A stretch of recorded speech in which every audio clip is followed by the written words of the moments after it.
Good morning. This is Pete Najarian, and this is The Take for a Tuesday. And as we got a really interesting weekend, we watched the price of oil. It was moving down, down, all the way down, even into negative in terms of the May contract. Well, that certainly was an influence on the market. We opened down about 500 points yesterday, and there was pressure on the market all throughout the day. Now, the one dislocation, the interesting part of the trade really was when you look over at the Dow, down about 2.5%. What were some of the leadership names? You had Boeing, you had Dow, but specifically the energy names. You have Chevron and Exxon. So pressure certainly getting felt by those names, but it was really a pretty broad sell-off. And actually, you go over to the S&P 500 down close to 2%.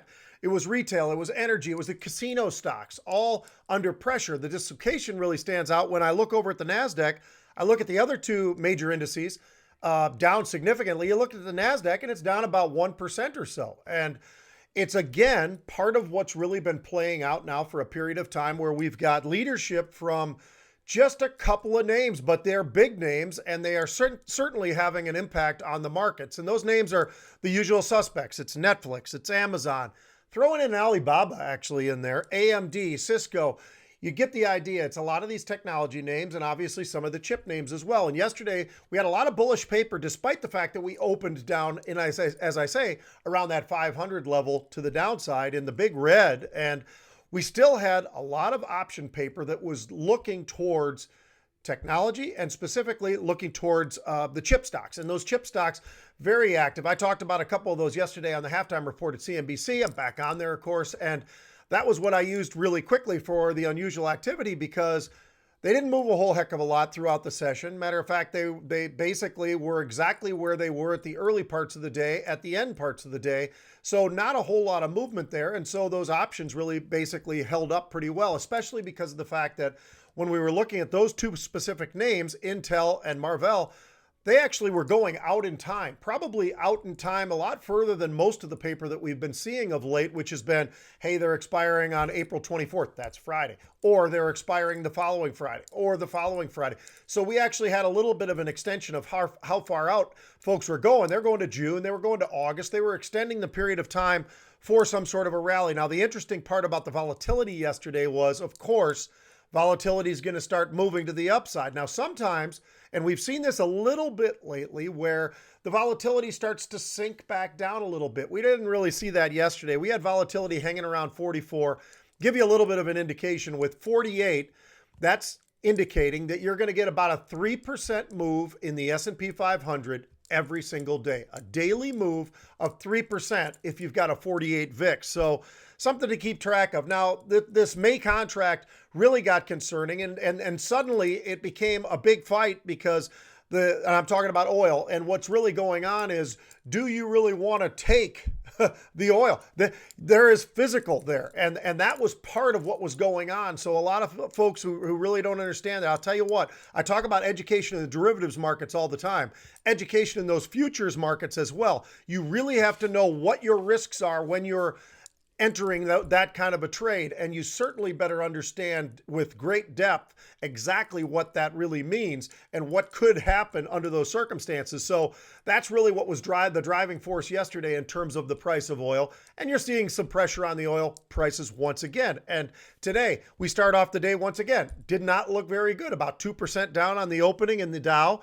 You're looking at about 1.5%, call it, percent on the S&P, a little less than that on the NASDAQ. So the NASDAQ tracking a little bit closer to where we were in terms of at least the S&P.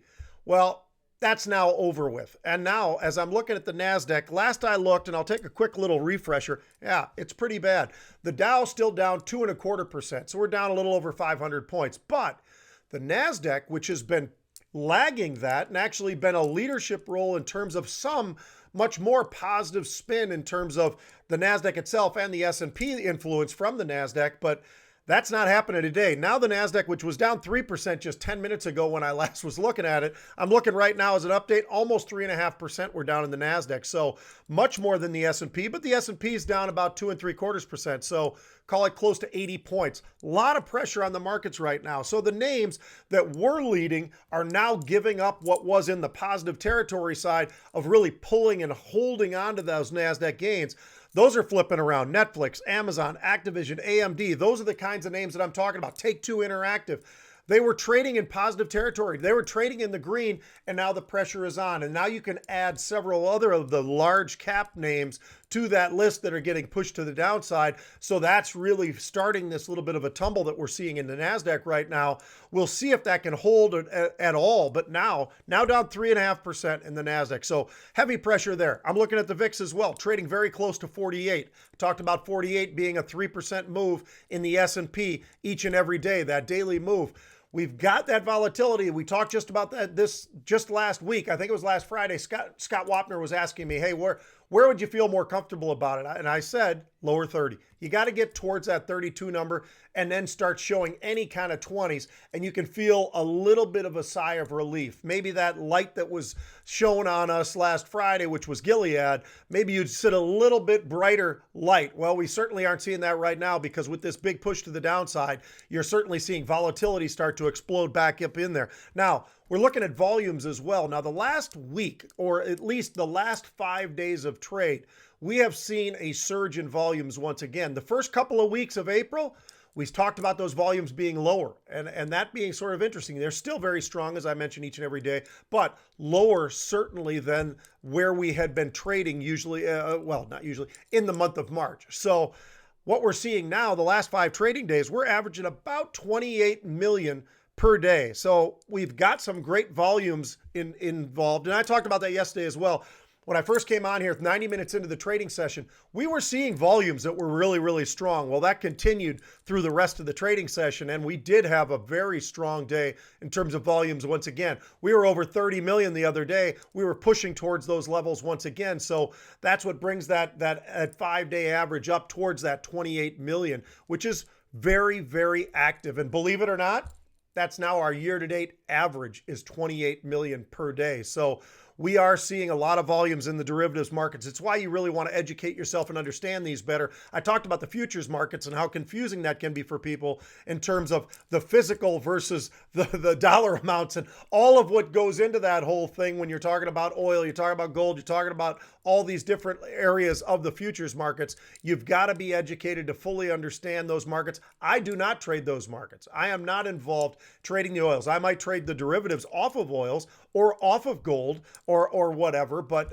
in terms of copper and all the rest of that, I do not trade copper because I don't feel expert enough to want to be able to compete in that market. I would rather trade through the various equities that we have out there, the Freeport-McMorans when I'm looking at copper, and obviously the energy names that we all know about in terms of oil and all the rest of that, and the different aspects of what that really means. So I always like to give you guys a little bit of an unusual while we're sitting here, and it was really difficult to pick today because there were just so many different areas of the marketplace that I thought were very important, key levels and key areas. Well, an area where somebody's been very, very right.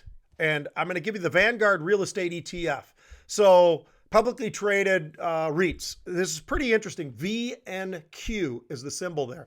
What we're seeing is pretty big. So you started off in late February. You were literally at the year-to-date highs. And you're looking at late February. You're trading right near 100. So 52-week highs, call it late February. That tumbled all the way down to 56. So cut in half, right? That's a major move. But here's the interesting part. Had a nice big rally back up towards 78 and then find ourselves once again here at 72. Well, within that, there was a buyer of a large buyer of the September 81 puts at a period of time. They're taking those profits now because as this is moving back down, these September 81 puts are showing some pretty good premiums. Those are getting sold. Forget that trade. That's the end. That's the close of that trade. They're closing that trade up. The interesting part here is somebody decided to buy 40,000 December 65 puts. Now, those are very expensive. They're trading a little over $6, maybe $6.50, somewhere in that range, with the stock trading right around 72, or the ETF trading right around 72. But it's just giving you a little bit of an insight in terms of what are the thoughts going forward here for some of these REITs? And it looks like there's a big player out there who seems to think there might be a little bit more downside. Could be a hedge, never really know, but it looks like somebody who really wanted to have a big chunk of protection and or a position to the downside with a push in some of these REIT stocks. So that's something I like to give you at least one unusual while we're sitting here for the take each and every day. There you go. So we'll see you tomorrow on Wednesday. I am not on CNBC today. No podcasts, no live streams. I'm pretty excited about having a little bit more free time to be in front of my computer and trading a lot more aggressively than I can when I'm being pulled in different directions. So pretty excited about that. Get educated, like I say. Understand the derivatives markets. You heard what I said about these volumes. These volumes are strong. They continue to be strong. The draft is Thursday. Today is Tuesday. Yeah, got my Tampa Bay Buccaneers. I got this whole thing up here. Got Tom Brady already. Got a great coach. Got a lot of different pieces. And now 2 picks in the first round. Looking forward to see what Tampa Bay is going to be doing here. Guys, have a great day of trading.